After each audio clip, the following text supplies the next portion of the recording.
విశాఖలో ఆర్ఎస్ఎస్ సమన్వయ సమావేశాలు ముగిశాయి. దేశం సమాజం భవిష్యత్ సవాళ్లపై 3 రోజుల పాటు విస్తృతంగా చర్చించారు. దేశంలో యువత విద్యార్థుల వరకు మాదక ద్రవ్యాల వ్యాప్తి పెరుగుతూ ఉండడంపై తీవ్ర ఆందోళన వ్యక్తమైంది. ఈ సమస్యను కేవలం ప్రభుత్వం లేదా పోలీసుల స్థాయిలో కాకుండా మొత్తం సమాజం భాగస్వామ్యంతో పరిష్కరించాల్సిన అవసరం ఉందన్నారు. యువత ఆలోచనలు, ఆకాంక్షలు, భవిష్యత్తుకు సంబంధించిన ఆందోళనలు, దేశ నిర్మాణంలో వారి పాత్రపై విస్తృతంగా చర్చ జరిగింది. యువతతో ప్రత్యక్షంగా అనుసంధానం కావడం, వారి భావాలు, ఆందోళనలను అర్థం చేసుకోవడం, సంభాషణ ద్వారా దేశం, సంస్కృతి, సామాజిక విలువల పట్ల ఆత్మీయతను పెంపొందించడం అవసరమని నిర్ణయించారు.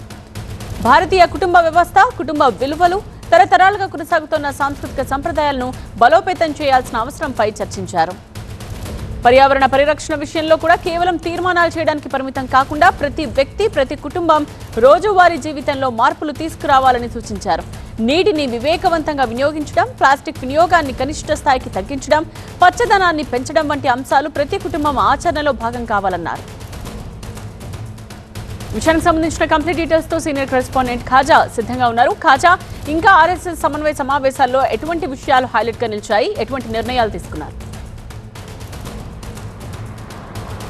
ప్రధానంగా 3 రోజుల పాటు జరిగిన రాష్ట్రీయ స్వయం సేవక సంఘ అఖిల భారత సమన్వయ సమావేశాల్లో కీలక అంశాలపై చర్చ జరిగింది. ప్రధానంగా దేశం, సమాజం, భవిష్యత్తు సవాళ్లు అనే అంశాలపైన ప్రధానంగా దృష్టి సారించారు. అనుబంధ ప్రేరణలో ఉన్న 32 సంఘాలకు చెందిన ప్రధాన నాయకులు, కార్యకర్తలు ఈ సమన్వయ సమావేశంలో పాల్గొన్నారు.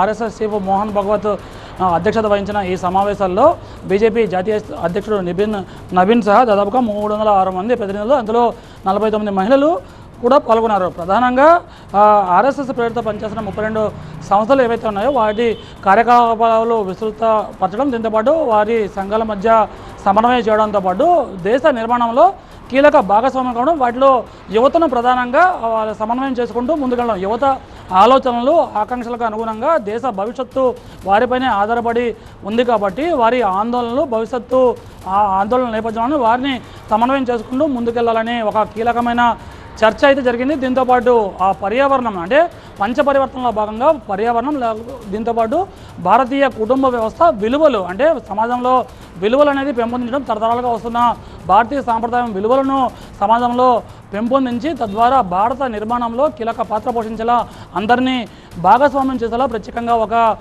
చర్చ అయితే కీలకంగా జరిగింది. దీంతోపాటు ప్రకృతి వైపరీత్యాలు జరిగిన సమయంలో ప్రధానంగా అసోం వరదల సమయంలో అనుబంధ సంఘాలన్నీ ఏ విధంగా సహాయక చర్యల్లో పాల్గొన్నాయి, ఇంకా భవిష్యత్తులో ఎటువంటి సహాయ కార్యక్రమాల్లో పాల్గొనాలనే అంశంపై కూడా కీలకంగా చర్చ జరిగింది. దీంతోపాటు సంత్ రవిదాస్ జయంతి సందర్భంగా, సామాజిక సామరస్య సందర్భంగా దేశవ్యాప్త కార్యక్రమాలు జరిగాయి. ఆ కార్యక్రమాలు చేయడం కాదు, దానికి ఫీడ్బ్యాక్ ప్రజల నుంచి ఏ విధంగా ఫీడ్బ్యాక్ ఉంది, దాని అనుగుణంగా భవిష్యత్తులో ముందుకెళ్లాలన్న నేపథ్యంలో కూడా ప్రధానంగా చర్చ జరిగింది. ప్రధానంగా దీంతోపాటు నషాముక్త భారత్ అంటే యువత ప్రధానంగా డ్రగ్స్ బారిన పడి పెడదోవ పడుతున్నారు. కేవలం పట్టణాలు, నగరాలకు పరిమితం కాకుండా గ్రామాలకు సైతం ఈ డ్రగ్స్ వినియోగం అనేది పెరుగుతుంది. దీనికి కేవలం ప్రభుత్వాలు, అధికారులు కాకుండా సమాజం అంతా కూడా కలిసికట్టుగా దీన్ని పూర్తి స్థాయిలో తుడిచిపెట్టుకుపోయేలా అందరితో కలిసి పనిచేయాలన్న ఒక కీలకంగా చర్చ జరిగింది. దీంతోపాటు టెక్నాలజీ పరంగా ఏఐ అంటే ఆర్టిఫిషియల్ ఇంటెలిజెన్స్ సంబంధించి భవిష్యత్తులో అంటే ప్రస్తుతం ఉన్న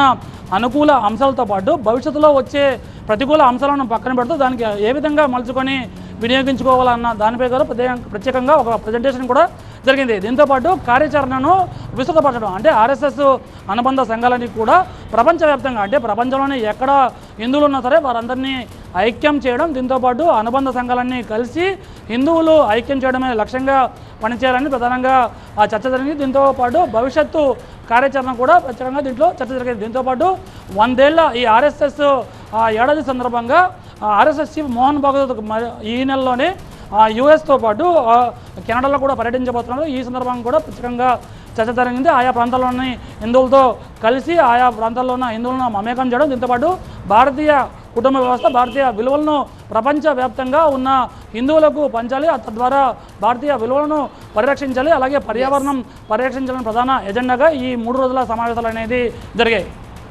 రైట్ ఖాజా.